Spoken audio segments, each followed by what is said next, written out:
Hello friends, welcome to government job ideas. So இன்னைக்கு வந்து பார்த்தோன்னா, சென்னை ஆவடியில இருக்கக்கூடிய ஹெச்பிஎஃப் துறையில தான் வந்து இந்த ரெக்ரூட்மெண்ட் குடுத்துருக்காங்க. மொத்தமா வந்து பார்த்தோன்னா, உங்களுக்கு ஒரு 253 வேக்கன்சியோட வந்திருக்கு.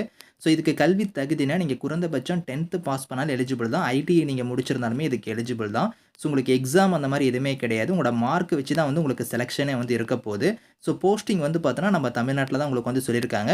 ஸோ குறைந்தபட்சம் நீங்க வந்து 250 மார்க் நீங்க எடுத்திருந்தாலே போதும். இதுக்கு வந்து எலிஜிபிள் தான். ஸோ லாஸ்ட் டேட் வந்து பாருங்க 22 ஜூனுக்குள்ளார நீங்க அப்ளை பண்ணிக்கலாம். இப்ப இந்த வேலைக்கான நோட்டிஃபிகேஷன் டீட்டெயில்ஸ் நம்ம பார்க்கலாம். நீங்களும் நம்ம சேனல சப்ஸ்கிரைப் பண்ணலனா சப்ஸ்கிரைப் பண்ணிக்கோங்க. ஃப்ரெண்ட்ஸ், இதுதான் வந்து பாருங்க உங்களுக்கு அஃபிஷியல் நோட்டிஃபிகேஷன்ஸ். உங்களுக்கு சென்னை ஆவடியில இருக்கக்கூடிய ஹெவி வெஹிக்கிள்ஸ் ஃபேக்டரியில தான் வந்து பாருங்க இந்த வேலைவாய்ப்பு வந்து உங்களுக்கு குடுத்துருக்காங்க. இது வந்து மினிஸ்ட்ரி ஆஃப் டிஃபென்ஸ் கீழ வந்து உங்களுக்கு வந்து வருது. இங்க குடுத்துருக்காங்க பாருங்க இம்பார்ட்டன்ட் டேட்ஸ். ஆல்ரெடி வந்து பார்த்தீங்கன்னா, உங்களுக்கு லிங்க் வந்து ஓப்பன் ஆயிடுச்சு. 8த் ஜூன் அன்னைக்கு லிங்க் ஓப்பன் ஆயிருக்கு. குளோசிங் டேட் வந்து பாருங்க 22 ஜூன் தான் வந்து லாஸ்ட் டேட். ஸோ அதுக்குள்ளார நீங்க வந்து ஆன்லைன்ல வந்து நீங்க வந்து அப்ளிகேஷன் வந்து நீங்க பிரிண்ட் எடுத்து ஆஃப்லைன் மோட்ல வந்து நீங்க சென்ட் பண்ற மாரி இருக்கும். ஸோ ஏஜ் லிமிட் வந்து பாருங்க மினிமம் 15 இருக்கணும். மேக்ஸிமம் 24க்குள்ளார இருக்கிறவங்க நீங்க அப்ளை பண்ணிக்கலாம். இதுலயே வந்து பாருங்க ஏஜ் லிமிட் குடுத்துருக்காங்க பாருங்க. அதாவது யூஆர் கேட்டகரியா இருந்தா மட்டும் 24 வரைக்கும் நீங்க அப்ளை பண்ணலாம்.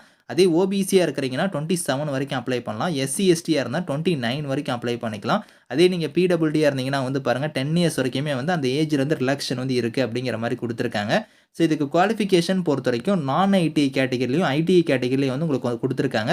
நான் ஐடினா வந்து பார்த்தோன்னா 10த் நீங்க பாஸ் பண்ணா இதுக்கு வந்து எலிஜிபிள். 10த்துக்கு மேல நீங்க என்ன படிச்சிருந்தாலும் சரி, 10த்ல வந்து பாருங்க மினிமம் 50% ஆஃப் மார்க் வந்து நீங்க எடுத்திருக்கணும். அதாவது நீங்க 250 மார்க் எடுத்திருந்தாலே இதுக்கு வந்து எலிஜிபிள் தான்.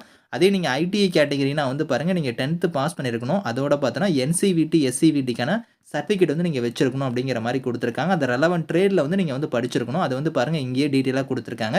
அதாவது நான் ஐடிஐ கேட்டகரினா இங்க குடுத்துருக்கிற மாரி ஃபிட்டர், மெஷினிஸ்ட், வெல்டர் இந்த கேட்டகரிக்கு வந்து உங்களுக்கு போஸ்டிங் வந்து இருக்கும். மொத்தமா வந்து பாருங்க 92 வேக்கன்சி குடுத்துருக்காங்க. அதே நீங்க வந்து எக்ஸ்ஐடி கேட்டகரியா இருக்கிறீங்கன்னா, அவங்களுக்கு வந்து பாருங்க வேக்கன்சி வந்து ஒரு 161 வேக்கன்சி இருக்கு. டோட்டலா வந்து பார்த்தோன்னா, ஒரு 253 வேக்கன்சி குடுத்துருக்காங்க. அந்த வேக்கன்சி எல்லாமே அந்தந்த கம்யூனிட்டி வைஸா வந்து இங்க பிரிச்சு குடுத்துருக்காங்க. ஹவ் டூ அப்ளைல வந்து பார்த்தோன்னா, நீங்க அப்ளிகேஷன் ஃபார்ம் வந்து பாருங்க இங்க குடுத்துருக்காங்க பாத்தீங்களா, இந்த லிங்க்ல போய் நீங்க வந்து அப்ளிகேஷன் ஃபார்ம் வந்து நீங்க வந்து டவுன்லோட் பண்ணிக்கலாம் அப்படிங்கிற மாரி குடுத்துருக்காங்க. அப்ளிகேஷன நீங்க டவுன்லோட் பண்ணி கரெக்ட்டா நீங்க ஃபில் பண்ணிட்டு, உங்களோட சர்டிஃபிகேட்ஸ்லாம் என்னென்ன இணைக்கணும் அப்படிங்கிறத வந்து நான் லேட்டரா காமிக்கிறேன். அந்த சர்டிஃபிகேட்ஸ் எல்லாத்தையும் நீங்க இணைச்சு இங்க ஒரு அட்ரஸ் குடுத்துருக்காங்க பாருங்க. சென்னை அட்ரஸ்.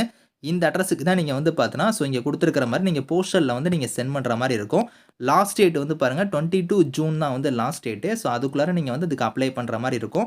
ஸோ இங்க வந்து பாருங்க only one application from the candidate will be அக்செப்டட்ன்னு குடுத்துருக்காங்க. ஒரு அப்ளிகேஷன் மட்டும் தான் நீங்க வந்து சென்ட் பண்ணணும் அப்படிங்கிறது இங்க வந்து தெளிவா குடுத்துருக்காங்க. மோட் ஆஃப் செலக்ஷன பொறுத்தவரைக்கும் உங்களுக்கு வந்து எக்ஸாம் அந்த மாரிலாம் எதுவுமே கிடையாது. பேசிஸ் ஆஃப் வந்து பாருங்க மெரிட் லிஸ்ட்னே இங்க குடுத்துருக்காங்க. உங்களோட மார்க் வச்சு தான் வந்து ஷார்ட் லிஸ்ட்டே வந்து பண்ண போறாங்க. நீங்க 10த்ல இருக்கக்கூடிய போஸ்டிங்ஸ் வச்சு நீங்க அப்ளை பண்றீங்கன்னா, 10த்தோட மார்க் வந்து பார்ப்பாங்க. அதே நீங்க ஐடிஐ வச்சு நீங்க அப்ளை பண்றீங்கன்னா, ஸோ ஐடில அந்த ட்ரேட்ல எடுத்திருக்கக்கூடிய மார்க் வச்சு தான் வந்து பார்த்தீங்கன்னா, உங்களுக்கு ஷார்ட் லிஸ்ட் பண்ணுவாங்க. அது வந்து பாருங்க இங்க குடுத்துருக்கிற மாரி இந்த கிரேட் படி உங்களுக்கு வந்து இருக்கணும். மார்க் கால்குலேட் பண்றது வந்து பார்த்தீங்கன்னா, இது படி தான் உங்களுக்கான பெர்சன்டேஜ் வந்து கால்குலேட் பண்ணுவாங்க. ஸோ அது எல்லாமே இங்க டீட்டெயிலா வந்து குடுத்துருக்காங்க. செக் பண்ணி பாருங்க. இது வந்து பார்த்தோன்னா, உங்களுக்கு வந்து அப்ரண்டிஸ் டைப்ல தான் வந்து எடுக்குறாங்க. அதனால வந்து உங்களுக்கு ஸ்டைஃபனுமே வந்து தருவாங்க. இதுல நான் ஐடிஐ கேட்டகரிக்கு வந்து பாருங்க, உங்களுக்கு ஃபர்ஸ்ட் இயர் வந்து 6000 இருக்கும். செகண்ட் இயர் வந்து பாருங்க 6600 வந்து இருக்கும்.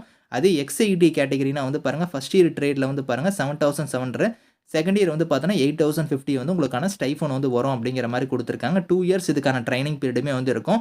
நீங்க வந்து பாருங்க, அந்த டைம் ஆஃப் ஜாயினிங் எப்போ வந்து நீங்க ஜாயின் பண்ணும்போது, உங்களோட உங்களோட பாஸ்புக்கான இது வந்து காப்பி வந்து நீங்க வந்து பார்த்தோன்னா, அக்கவுண்ட் நம்பர் நேஷனலைஸ்டு பேங்க்ல இருக்கிற அக்கவுண்ட் நம்பரோட ஐஎஃப்எஸ்சி கோட் எல்லாமே இருக்கிற மாரி இந்த பாஸ்புக் வந்து நீங்க வந்து சப்மிட் பண்ணணும் அப்படிங்கிற மாரி இதில குடுத்துருக்காங்க. ஸோ நீங்க செலக்ட் ஆயிட்டீங்கன்னா, ஜாயினிங் டைம்ல வந்து உங்களோட பாஸ்புக்லாம் நீங்க வந்து பார்த்தோன்னா, ஸோ நேஷனலைஸ்டு பேங்க்னா உங்களுக்கு வந்து ஸோ உங்களுக்கு பஞ்சாப் பேங்கா இருக்கட்டும், அதே மாரி வந்து நீங்க எஸ்பிஐயா இருக்கட்டும், இந்த மாரி பேங்கோட பாஸ்புக்லாம் நீங்க வந்து இதில வந்து நீங்க குடுக்குற மாரி இருக்கும் அப்படிங்கிற மாரி சொல்லியிருக்காங்க. ஸோ இந்த வேலைக்கு வந்து உங்களுக்கு ஃபீஸ் பேமெண்ட்டுமே வந்து இருக்கு. அது வந்து பார்த்தோன்னா, எஸ்சி, எஸ்டி, பிடபிள்யூடி கேண்டிடேட்ஸ்க்கு வந்து ஃபீஸ் வந்து கிடையாது. இவங்கள தவிர்த்து மீதி இருக்கிற யூஆர், ஓபிசிக்கு மட்டும் வந்து ரூ. 100 வந்து ஃபீஸு. அந்த ஃபீஸ் வந்து பார்த்தோன்னா, இந்த எஸ்பிஐ கலெக்ட் மூலியமா கூட நீங்க வந்து ஃபீஸ் வந்து பே பண்ணிக்கலாம். அதுக்கான டீட்டெயில்ஸுமே வந்து இங்க குடுத்துருக்காங்க. உங்களுக்கு ஏதாவது டவுட்ஸ் இருக்குன்னா வந்து பாருங்க, ஹெல்ப் லைனுக்கு வந்து இங்க நம்பர் இருக்கு, இமெயில் ஐடி இருக்கு. இந்த நம்பருக்குலாம் இமெயிலுக்கு வந்து நீங்க கான்டாக்ட் பண்ணி கூட உங்களோட டவுட்ஸ் நீங்க கிளாரிஃபை பண்ணிக்கலாம். ஸோ இதில வந்து பாருங்க, என்னென்ன டாக்குமெண்ட்ஸ் நீங்க அட்டாச் பண்ணணும் அப்படிங்கிறத வந்து உங்களுக்கு கீழயே வந்து குடுத்துருக்காங்க. இங்க வந்து பாருங்க, நான் ஐடிஐ கேட்டகரி ஸோ இதுக்கு தனியா வந்து உங்களுக்கு டாக்குமெண்ட்ஸ் குடுத்துருக்காங்க. அதேமாரி எக்ஸ்ஐடி கேட்டகரிக்கு வந்து தனியா குடுத்துருக்காங்க. இந்த டாக்குமெண்ட்ஸ் எல்லாம் கரெக்ட்டா நீங்க வந்து பார்த்தோன்னா, அந்த அப்ளிகேஷனோட நீங்க இணைச்சு தான் வந்து போஸ்டல்ல வந்து நீங்க சென்ட் பண்ற மாரி இருக்கும். இந்த நோட்டிஃபிகேஷன், இந்த அப்ளை லிங்க் எல்லாமே நான் கீழ குடுக்குறேன். ஸோ வில்லிங்கா இருக்கிறவங்க அப்ளை பண்ணிக்கோங்க. Thank you friends.